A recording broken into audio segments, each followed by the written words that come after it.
बिस्मिल्लाहिर्रहमानिर्रहीम। अस्सलामु अलैकुम वरहमतुल्लाहि वबरकातुहू। दोस्तों, उम्मीद करते हैं कि आप सभी सामाईन और नाज़रीन सही सलामत होंगे।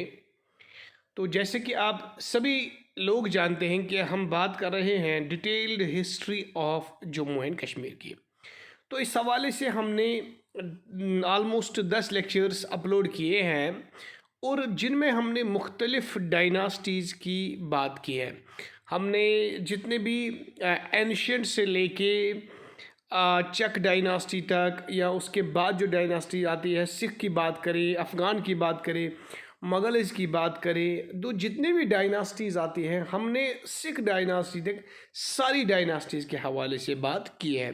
तो उसके साथ साथ हमने ट्रीटी ऑफ लाहौर की भी बात की है। तो हमने लेक्चर 10 में ट्रीटी ऑफ लाहौर की बात की है। आप उन तमाम लेक्चर्स को देखें जो हमने यहाँ तक अपलोड किए हैं। तो आज हम बात करेंगे ट्रीटी ऑफ अमृतसर की। लेकिन इससे पहले अगर आप हमारे चैनल पर पहली बार आए हैं तो हमारे चैनल को आज ही सब्सक्राइब कीजिए, ताकि आने वाले समय में जितने भी हम इस चैनल के वसादत से वीडियोस अपलोड करेंगे तो सबसे पहले उनकी नोटिफिकेशन आपको हासिल हो। और इसके साथ साथ और एक गुजारिश है, अगर आप पटवार की तैयारी कर रहे हैं और आप परेशान हैं वर्किंग नॉलेज ऑफ उर्दू से, यानी आपको पता नहीं चलता कि उर्दू के साथ कैसा डील किया जाए, उर्दू सेक्शन को कैसे क्वालिफाई किया जाए, तो हमने इसके लिए कोर्स शुरू किया है। हमने इसके लिए रजिस्ट्रेशन फॉर्म्स जो है वो डिस्क्रिप्शन में दिया है। बहुत सारे एस्पिरेंट्स ने उसके लिए रजिस्ट्रेशन किया है, तो जल्दी हम उसका बैच शुरू करने वाले हैं। तो आज भी आप भी उस कोर्स का हिस्सा बन सकते हैं। आज ही अप्लाई कीजिए, रजिस्ट्रेशन फॉर्म की लिंक हमने डिस्क्रिप्शन में दी है। तो इसके साथ साथ अगर आप इंग्लिश के हवाले से भी परेशान हैं, जितने भी एग्ज़ाम्स होते हैं एसएसआरबी की तरफ से, तो सबका इंग्लिश एक अलग सेक्शन होता है जिसमें अच्छे खासे मार्क्स होते हैं।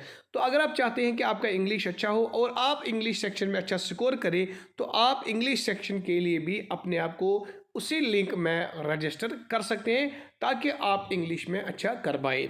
तो चलिए शुरू करते हैं।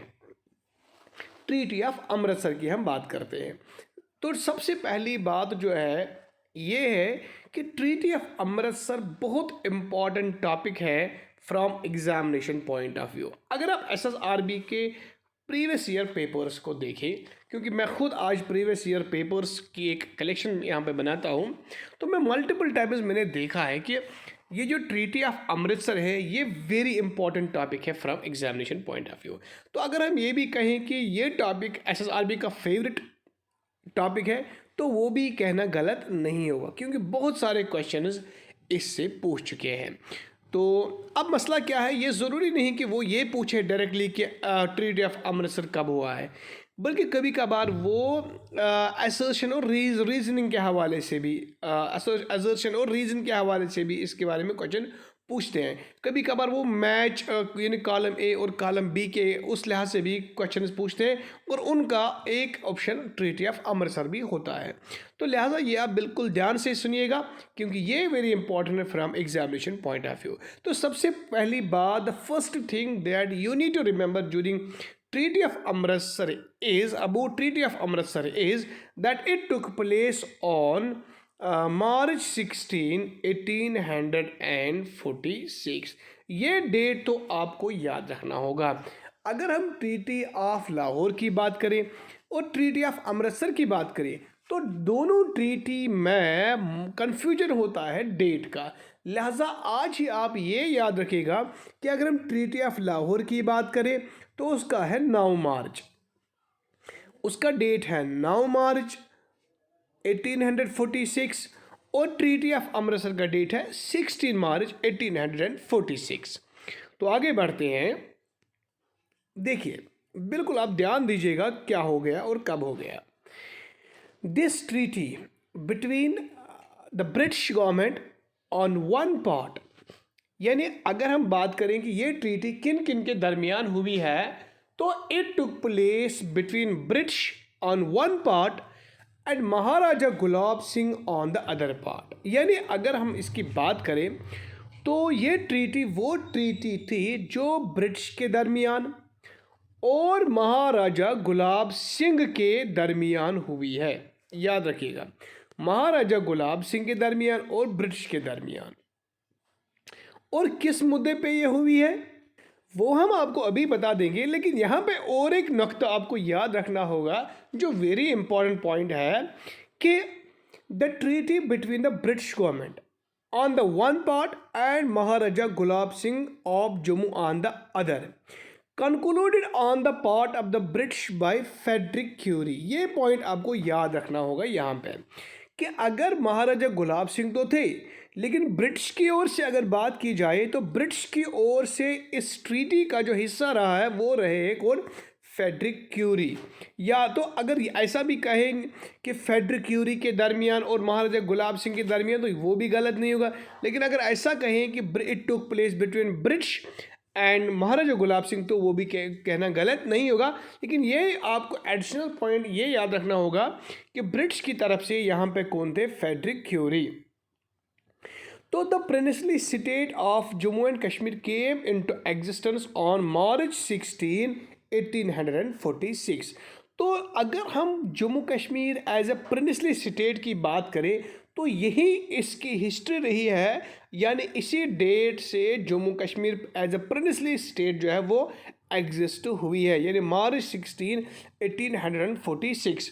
यहाँ पे मैंने लिखा है कि the princely state of Jammu and Kashmir came into existence on March 16, 1846। The day treaty of Amritsar was signed between East India Company and Raja Gulab Singh।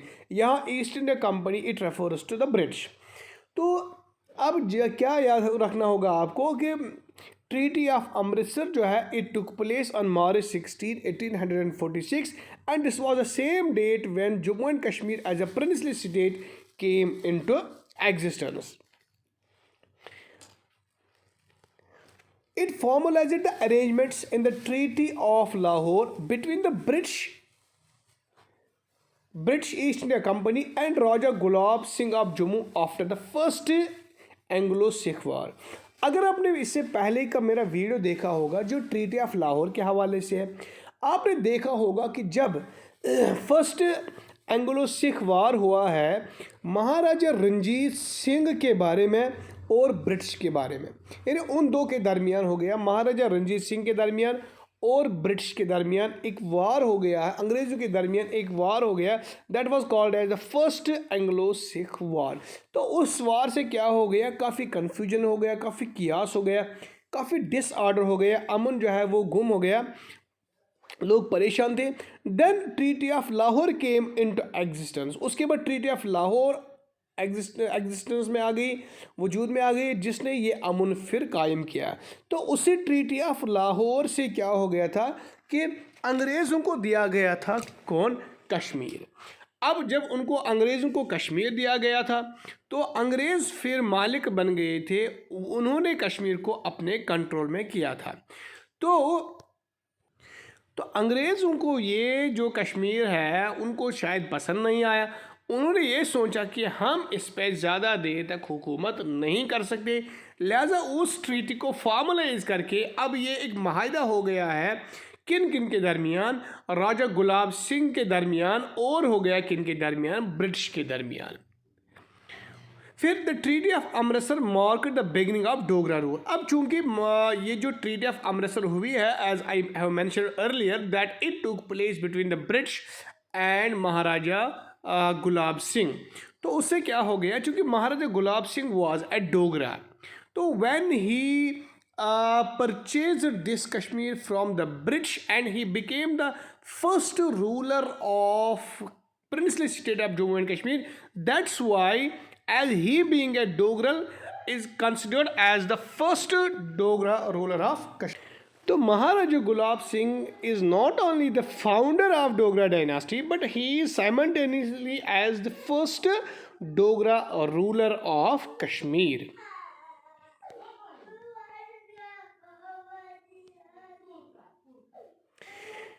अब अगर इसके आर्टिकल्स की बात करें, हालांकि इसके ऑलमोस्ट 10 आर्टिकल्स है, but now we will look at the very important articles of treaty of Amritsar. तो इसमें क्या लिखा है, the first article is the British government transfers and makes over for ever in independent possession to Maharaja Gulab Singh and the hair males of his body, all the hilly or mountainous country with its dependencies situated to the, ये याद रखिएगा, ये important है, वो उतना ज़्यादा important नहीं है। ये ब्रिटिश कहते हैं कि हम किसको आप देते हैं, ये सारी पोजीशन जो है वो हम किसको देते हैं, महाराजा गुलाब सिंह को देते हैं। लेकिन what is important in this article is that, कहाँ से, east to the eastward of the river Indus and the westward of the river Ravi including Chamba and excluding Lahul। ये तो इसमें आपको याद रखना होगा, ये पॉइंट इसमें ज़्यादा इम्पॉर्टेंट है कि ब्रिटिश ने कहाँ से कहाँ तक दिया है। To the eastward of the river Indus, river Indus के ईस्टवर्ड से वो कहाँ तक, westward of the river Ravi, that includes Chamba and that includes Lahaul.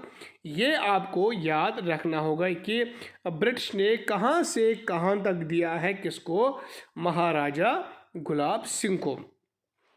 Being part of the territory ceded to the British government by the Lahore state according to the provisions of Article 4th of the Treaty of Lahore dated 9th March 1846। अब अगर treaty of Lahore की बात करें, यानी 4th article अगर treaty of Lahore की बात करें, उसमें जो सिख ने किनको दिया था, अंग्रेज़ों को दिया था, ब्रिटिश को दिया था, तो उसी की यहाँ रेफरेंस है कि बराबर वैसा ही इलाका यहाँ पे ब्रिटिश देते हैं किसको, महाराजा गुलाब सिंह को। तो ऐसा भी कह सकते हैं कि जैसा अंग्रेज़ों ने सिखों से लिया था, वैसा ही अंग्रेज़ों ने किसको दिया है, यहाँ पे दिया है महाराजा गुलाब सिंह को। अब फर्क सिर्फ इतनी है कि यहाँ पे ट्रीटी ऑफ अमृतसर में ये 1st आर्टिकल में लिखा गया है और वहाँ पे ट्रीटी ऑफ लाहौर के 4th आर्टिकल में ऐसा लिखा गया था। तो और क्या है, आर्टिकल 3 क्या कहता है, in consideration of the transfer made to him and his heirs by the provision of tile foregoing article, Maharaja Gulab Singh will pay to the British government the sum of 75 lakh of rupees। This is very important point and this question was asked by JKSSB once। तो उन्होंने क्या पूछा था, पहले आप ये याद रखिएगा कि जब इस आर्टिकल में क्या लिखा गया है कि अब जो अंग्रेज़ जो लोग हैं वो ये कश्मीर किसको दे रहे हैं, महाराजा गुलाब सिंह को दे रहे हैं, लेकिन उसके बरक्स में महाराजा Gulab Singh will have to पे how much, 75 lakh of rupees, 75 lakh देने हैं किसको, गुलाब सिंह को, किन की तरफ, महाराजा किन की तरफ, अंग्रेज़ों की तरफ। लेकिन अगर उस समय की करेंसी की बात की जाए तो उस समय करेंसी थी नानक शाही। ये क्वेश्चन एसएसबी ने पूछा था करेंसी के बारे में कि करेंसी उस समय कौन सी थी, तो नानक शाही आपको याद रखनी होगी, नानक शाही करेंसी। तो इसका हम ये कह सकते हैं कि गुलाब सिंह ने जो कश्मीर खरीदा है अंग्रेज़ों से under treaty of Amritsar, in turn he has to pay 75 lakh rupees. तो करेंसी की अगर बात की जाए तो currency was Nanak Shahi at that time, 50 lakh to be paid on or before. तो ये याद रखिएगा, ये 2 इंस्टॉलमेंट है यहाँ पे। तो पहला इंस्टॉलमेंट 50 लाख जो थे महाराजा गुलाब सिंह को, वो कब तक पे कर रहे थे, बाय और before 1 October of the current year. तो यहाँ पे बात हो रही है कि 1 अक्टूबर तक या उससे पहले, लेकिन 1 अक्टूबर 1846 तक महाराजा गुलाब सिंह को ये बताया गया कि आपको 50 लाख रुपये देने होंगे, चाहे आप 1 अक्टूबर तक दे सकते हैं या उससे पहले भी दे सकते हैं। तो उसके बाद उसको बाकी अमाउंट देना था। अब what is article 10 of treaty of Amritsar, Maharaja Gulab Singh acknowledges the supremacy of the British government and will, in token of such supremacy, present annually to the British government 1 horse। ये भी आपको याद रखना होगा। अब चूंकि पहले महाराजा ने एक्नॉलेज की है किन की सुपरमेसी, अंग्रेज़ों की सुपरमेसी, अब उसके बाद वो खुद यहाँ कश्मीर के राजा बन गए हैं, लेकिन अब अंग्रेज़ों ने इसको ये दिया है, ये कश्मीर दिया है, चाहे उसने वो ख़रीदा भी है, लेकिन उन्होंने आर्टिकल में ये लिखा है कि हर साल महाराजा गुलाब सिंह को एनुअली ब्रिटिश की ओर क्या प्रेजेंट करना होगा, ये याद रखिएगा, क्या क्या प्रेजेंट करना होगा, 1 हॉर्स। यानी ये महाराजा गुलाब सिंह को हर साल देना था किन की तरफ, अंग्रेज़ों की तरफ, 1 हॉर्स याद रखिएगा, 1 हॉर्स। और 12 शॉल्स देने थे, goats of approved breed, 12 shawls, हर साल 12 शाल, और उसके बाद गोट्स उनको देने थे 6 pairs, goats of approved breed, 6 male and 6 females.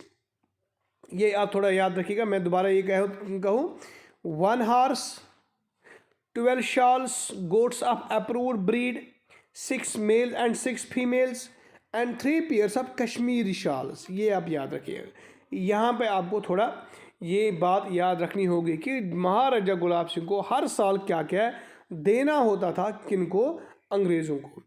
1 horse, 12 shawls, ये तो अलग है, 12 शाल्स अलग है। Goats of approved breed, 6 male 6 females and 3 pairs of, लेकिन कश्मीरी शाल्स, ये आपको याद रखना होगा। तो this was all about treaty of Amritsar that took place on March 16, 1846. So this was all about Treaty of Amritsar. Now inshallah ta'ala tomorrow we will be discussing about the first Dogra ruler महाराजा गुलाब सिंह। तो उम्मीद करते हैं कि आपने इसको अच्छी तरह से समझा होगा। तो अगर आप अभी तक भी हमारे चैनल पर अगर आपने अभी तक भी हमारे चैनल को सब्सक्राइब नहीं किया तो अभी सब्सक्राइब कीजिए और बेल आइकन बटन को दबाना ना भूलिए। अस्सलामु अलैकुम वरहमतुल्लाहि वबरकातुहू।